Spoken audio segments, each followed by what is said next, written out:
saya akan jelaskan cara menggunting kain kafan, cara menyusun kain kafan, dan juga cara mengkafankan jenazah secara komplit. Baik. Jadi menurut fatwa ulama yang terakhir bahwasanya kain kafan yang digunakan untuk mengkafankan jenazah baik laki-laki maupun perempuan itu cukup 5 lembar saja. 5 lembar ini sudah hitungan lebih daripada cukup. Bagaimana cara mengukurnya? Pertama, kita harus tahu terlebih dahulu berapa panjang si jenazah.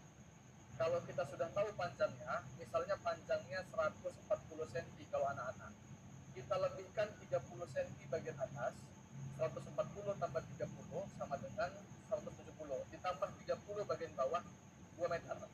Berarti satu helai kain itu ukurannya 2 meter, dan kita butuh 5 helai kain kafan. Berarti 2 meter, 2 meter, 2 meter, 2 meter, 2 meter, totalnya kita perlu 10 meter. Itulah kain yang diperlukan untuk mengkafankan jenazah baik laki-laki maupun perempuan. Nah, kain dasar nomor 1, 2, 3 ini tidak perlu dipotong karena ini menjadi kain dasar yang diletakkan di bawah jenazah untuk membungkus jenazah. Adapun kain yang keempat itu dijadikan sebagai gamis, dibolongkan tengahnya seperti ini. Ya, nanti ada contohnya. Dan kain nomor 5 ini kita bagi menjadi 3 bagian. Bagian pertama untuk sarung, bagian kedua untuk cawat atau celana dalam, bagian ketiga untuk sorban ataupun jilbab atau mukena. Baik, ini jadi ada 3 kain dasar tadi ya. Kain dasarnya 3 kita letakkan di bawah. 1, 2, baik, jadi ada 3 kain dasar yang di bawah. Kemudian kain nomor 3 diletakkan di antara kain 1 dan kain nomor 2. Posisinya di tengah. Baik, ini dia. Kemudian kain nomor 4 sebagai gamis. Gamis itu kita bolongi tengahnya. Seperti ini. Nah, gamis kita bolongi tengahnya seperti ini. Ini nanti untuk memasukkan kepala jenazah. Jadi kalau dia sudah dikafankan, dia modelnya seperti ini. Nah, ini dia. Baik, ini dibolongkan tengahnya. Cara merobeknya berarti dilipat 2 terlebih dahulu. Setelah dilipat 2, bagian tengahnya dirobek. Kalau sudah robek, baru tengahnya dipanjangkan ke bawah. Nah, ini posisinya kan nanti seperti ini. Seperti ini posisinya. Maka untuk mengetahui posisi kepala, perlu bagi kita meletakkan tanda. Kita buat saja dari kapas atau dari kain kafan. Biasanya kalau ibu-ibu itu kapas yang di dalamnya diisi dengan daun pandan dan lain sebagainya. Diletakkan pas di posisi kepalanya. Contoh posisi kepala di sini. Nah, maka nanti kan posisi gamis di sini. Nah, ini jangan sampai dia keluar. Maka untuk memudahkan, bagian yang berlebih keluar ini diletakkan di bawah jenazah biar ditimpa. Berarti ini yang kita balik. Nah, seperti ini ya. Ini kita balik pas posisinya yang ada di bantal tadi. Ini tadi bantal, ini yang nanti akan ditimpa oleh jenazah. Kemudian ketika jenazah sudah diletakkan, ini bisa langsung ditutup. Baik, ini kain yang nomor 4, yaitu kain gamis. Sedangkan kain nomor 5 dibagi menjadi 3 bagian. Cara bagian seperti ini. Yang tadi kain nomor 5 dibagi menjadi 3 bagian. Ini sudah saya bagi. Bagian pertama itu untuk sarung. Sarung berarti posisinya pas di perut jenazah sampai ke bawah. Di sini posisi sarung.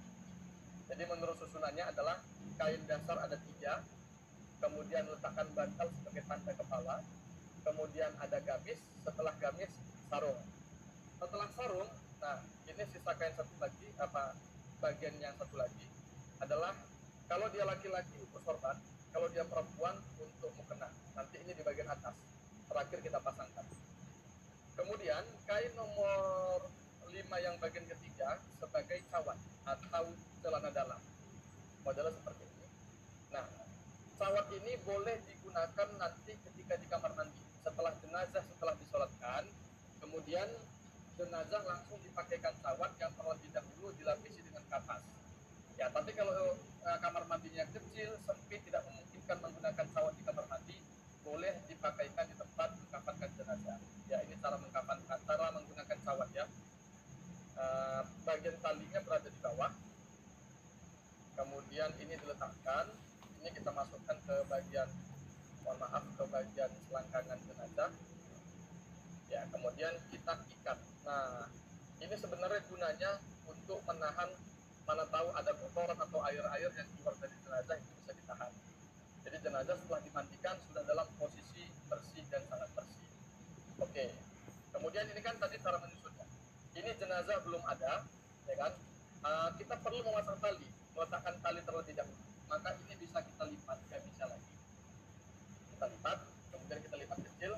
Jadi menyusun kain kafan tidak harus di rumah duka, bisa di tempat lain, ya, untuk memudahkan kita. Kemudian kita susunlah talinya. Tali kita butuh ada 5 helai. Bagian kepala itu ukurannya 1 meter cukup. Ini bagian kepala di sini aja. Kemudian bagian pundak itu ukuran 2 meter atau disesuaikan sama besar jenazah. Kemudian bagian pinggang jenazah ukurannya juga 2 meter. Selanjutnya untuk lutut ukurannya 1 meter. Dan yang terakhir adalah untuk kaki bagian bawah 1 meter juga. Ya, beginilah cara menyusun kain kafan. Jadi setelah jenazah dimandikan, sudah bersih, sudah dikeringkan, maka kain kafan kita buka kembali. Kain kafannya kita buka kembali. Nah, kalau misalnya ada kapas, kapas itu bisa diletakkan di bawah sini sebelum jenazah diletakkan. Biasanya kapas ditaburi dengan serbuk gaharu, serbuk cendana. Kalau tidak ada tidak masalah, karena tidak wajib. Oke, jenazah sudah selesai dimandikan, kemudian dibawalah ke tempat mengkafankan jenazah. Diangkat.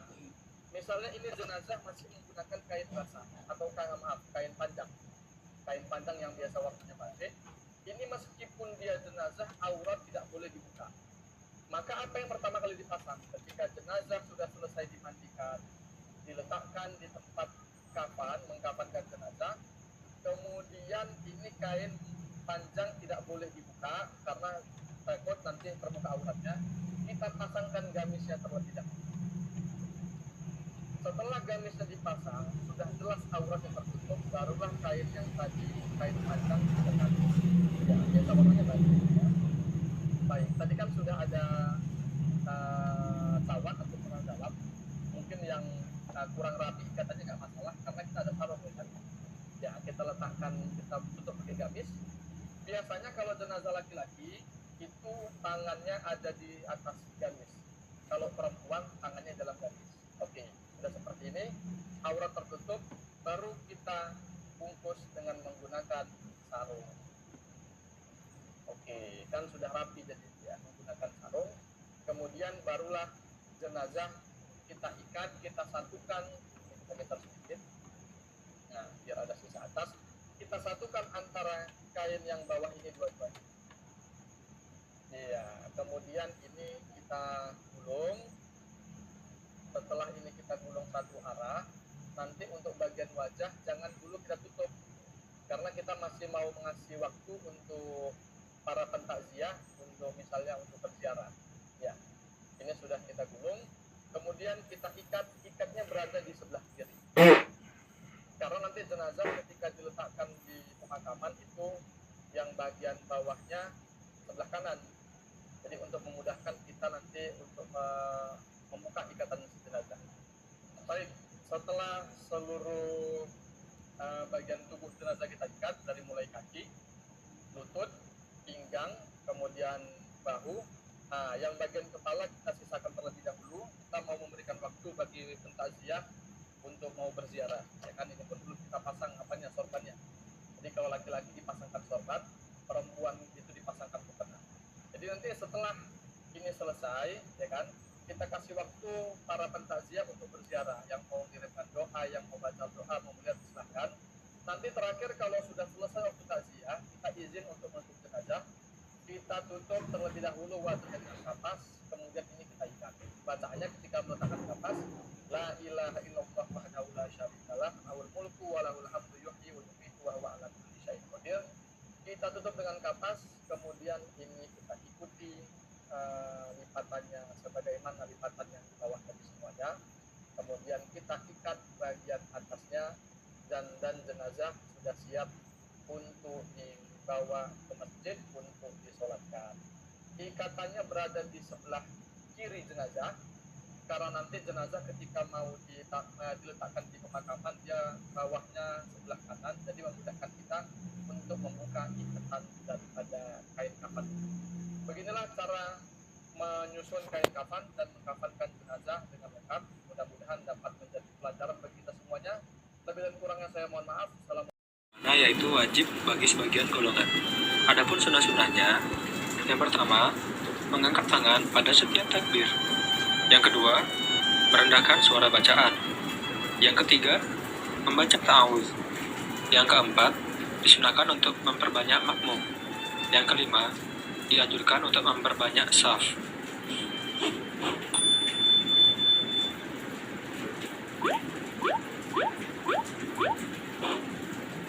Nah, berikut ini niat untuk sholat jenazah laki-laki. Mari kita simak.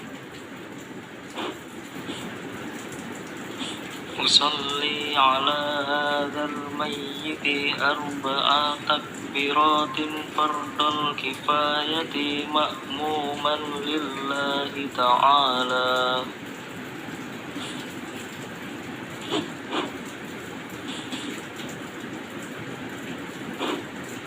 Bagi jenazah perempuan, perbedaannya adalah pada bacaan mayyiti ke mayyitati.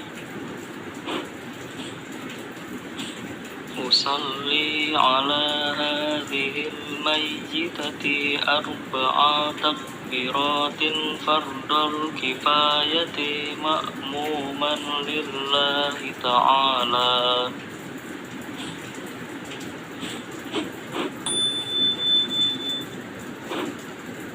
Sebagai catatan, lafaz niat di atas merupakan bacaan niat ketika kita sholat jenazah menjadi makmum. Namun, apabila kita menjadi imam, maka lafaz atau bacaan makmuman diganti dengan lafaz imaman, sehingga bacaan niat sholat jenazah sebagai imam seperti ini. Usalli ala hadzal mayyiti arba'a takbiratin fardal kifayati imaman lillahi ta'ala.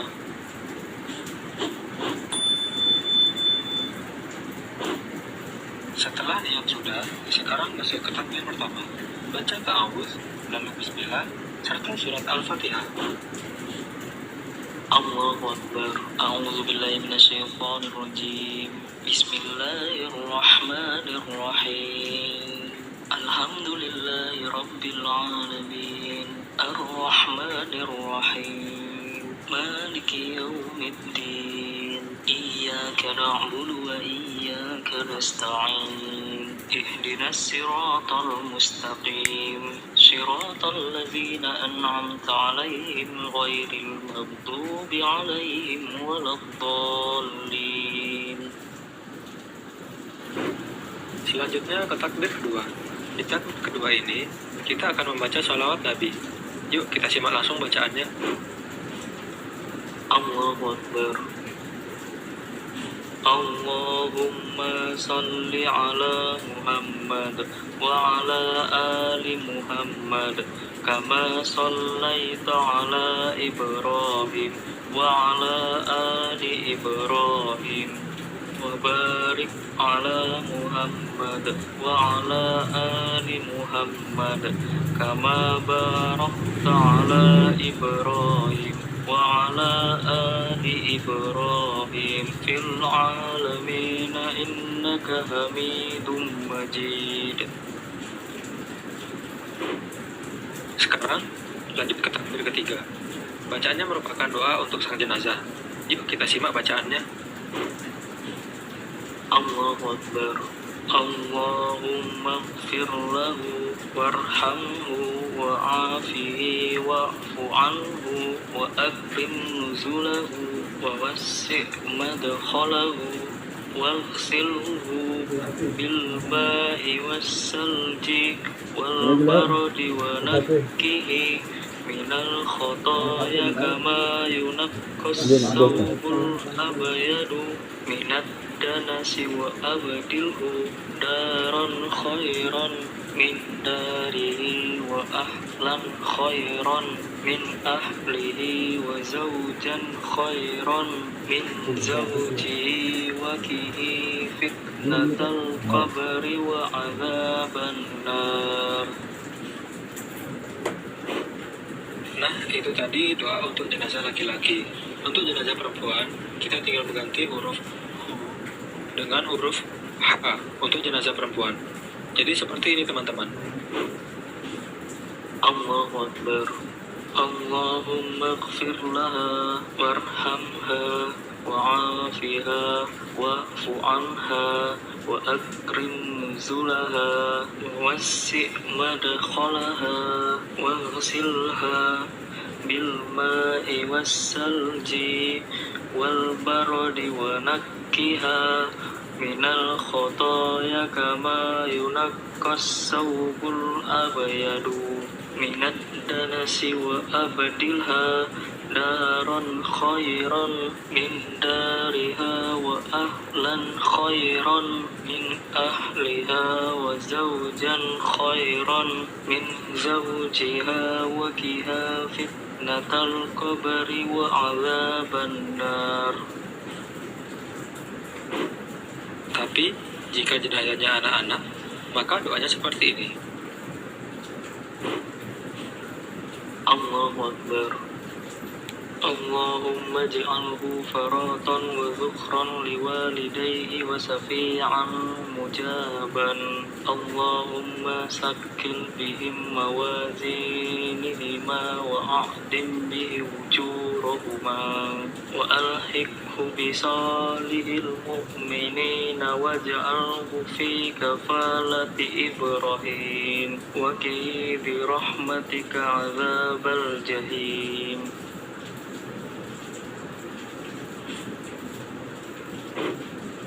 Di takbir keempat, kita membaca doa khusus untuk kita semua dan juga jenazah. Perhatikan doanya. Allahu Akbar.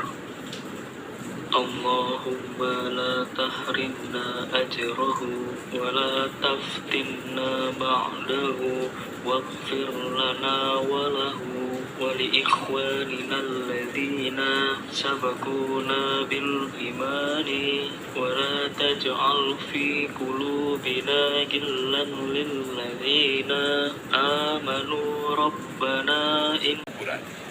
Lakukan secara perlahan. Lubang berbentuk parit memanjang di tengah kubur. Lahap lebih utama daripada syak. Disunahkan memasukkan jenazah ke dalam kubur dari arah posisi kaki jenazah dalam kuburan. Lakukan secara perlahan. Disunahkan membaca Bismillahi wa ala sunnati Rasulillah atau Bismillahi wa ala milati Rasulillah. Jika hal itu tidak memungkinkan, dibolehkan memasukkan dari arah kiblat. Tausiah bisa disampaikan pada saat jenazah dimasukkan ke liang lahat atau setelah dikuburkan. Disunahkan meletakkan jenazah di dalam kubur dengan posisi berbaring ke arah kanan, di atas lambung kanan jenazah dan menghadapkannya ke kiblat. Kemudian lahat tersebut ditutup dengan papan.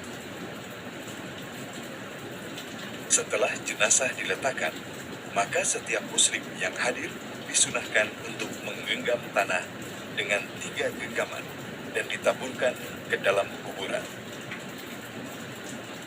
Kemudian liang kubur ditutup dengan tanah. Disunahkan untuk meninggikan kuburan kira-kira sejengkal agar diketahui bahwa itu adalah kuburan, sehingga tidak dihinakan. Kemudian letakkan batu di atas kuburan, tepat di atas kepala mayat. Tujuannya agar dikenal. Disunahkan pula menjadikan tanah yang lebih tinggi dari sekitarnya itu seperti puduk unta, karena seperti itulah kuburan Nabi Shallallahu Alaihi Wasallam. Lillahi nahmaduhu wa nasta'inuhu wa nastaghfiruh wa na'udzu billahi min syururi anfusina wa sayyi'atina a'malina may yahdihillahu fala mudilla lahu wa may yudlil fala hadiya lahu. Asyhadu an la ilaha illallah wa asyhadu anna Muhammadan abduhu wa rasuluh. Allahumma salli wa sallim ala Muhammadin wa ala alihi wa ashabihi wa man tabi'ahum bi ihsanin ila yaumiddin. Ya ayyuhalladzina amanu taqullaha haqqa tuqatih wa la tamutunna illa wa antum muslimun. يا أيها الناس اتقوا ربكم الذي خلقكم من نفس واحدة وخلق منها زوجها وبث منهما رجالا كثيرا ونساء واتقوا الله الذي تساءلون به والأرحام إن الله كان عليكم رقيبا يا أيها الذين آمنوا اتقوا الله وقولوا قولا سديدا يصلح لكم أعمالكم ويغفر لكم ذنوبكم ومن يطع الله ورسوله فقد فاز فوزا عظيما وإن أصدق الحديث كتاب الله وخير الحديث هدي محمد صلى الله عليه وسلم وشر الأمور محدثاتها وكل محدثة بدعة وكل بدعة ضلالة وكل ضلالة finnar. Sidang Jumat rahimakumullah, semoga Allah Ta'ala memberikan rahmatnya kepada kita semua, amin. Kami wasiatkan kepada diri kami pribadi dan kepada jamaah semuanya, marilah kita tingkatkan kualitas iman dan takwa kita, karena keimanan dan ketakwaan merupakan sebaik-baik bekal menuju akhirat nanti, sebaik amal untuk menuju kehidupan yang kekal abadi. Saudara-saudaraku kaum muslimin, ketika seorang menjalani kehidupan di dunia, ia tidak bisa terlepas dari segala macam bentuk hiruk-pikuk kegiatan yang harus ia hadapi. Mulai dari tanggung jawab yang diberikan kepadanya, amanah yang ia pikul, kewajiban yang harus ia tunaikan, yang terkadang hal tersebut menjadikan dadanya terasa sempit dan hidup terasa berat. Sebagai seorang manusia yang memiliki naluri yang sehat, tentu ingin sekali memiliki kebahagiaan dalam menjalani kehidupan, seperti dilapangkan dadanya oleh Sang Pencipta dan dijauhkan dari hal-hal yang bisa mempersempit dada Sang Pemiliknya.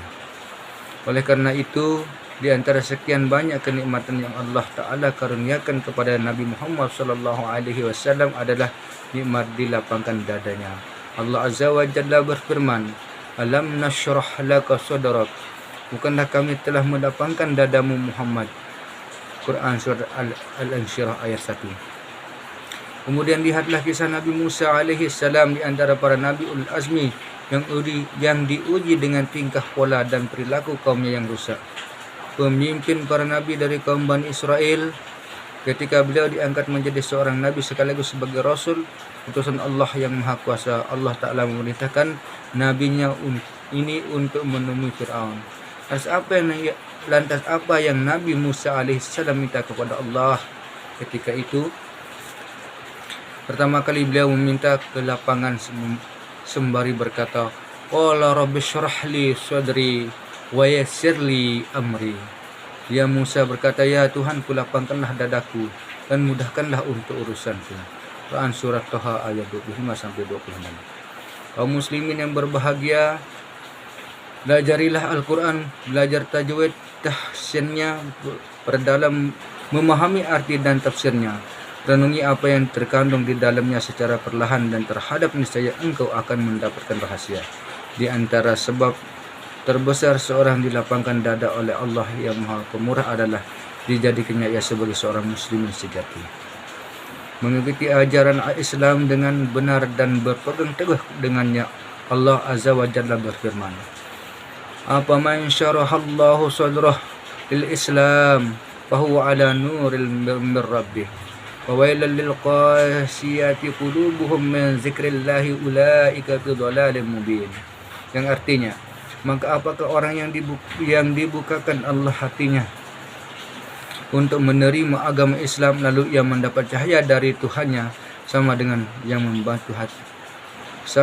orang yang membantu hatinya, maka kecelakaan yang besarlah bagi mereka yang telah membantu hatinya untuk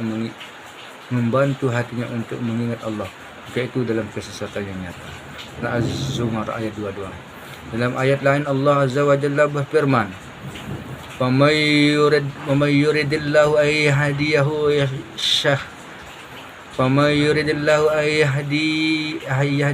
yashrah sadrah lil Islam wa man yurid an yudillahu yaj'al sadrahu dayqan harajan ka'annama yas'adu fis sama.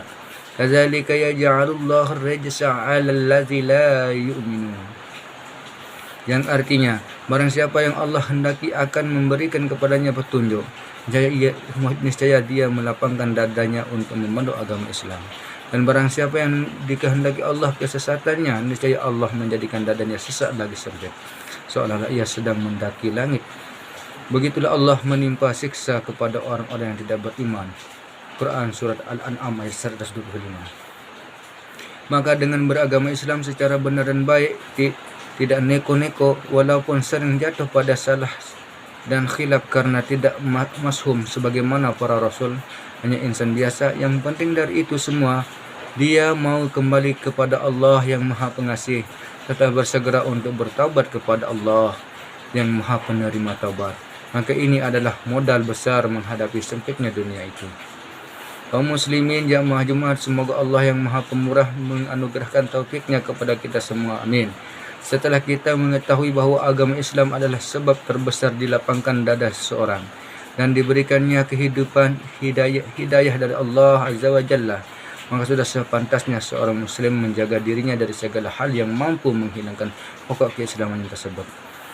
Menjaga diri dari segala macam bentuk praktik kesyirikan kepada Sang Pencipta, entah itu syirik dalam rububiyah, perbuatan Allah Ta'ala yang maha sempurna, uluhiyah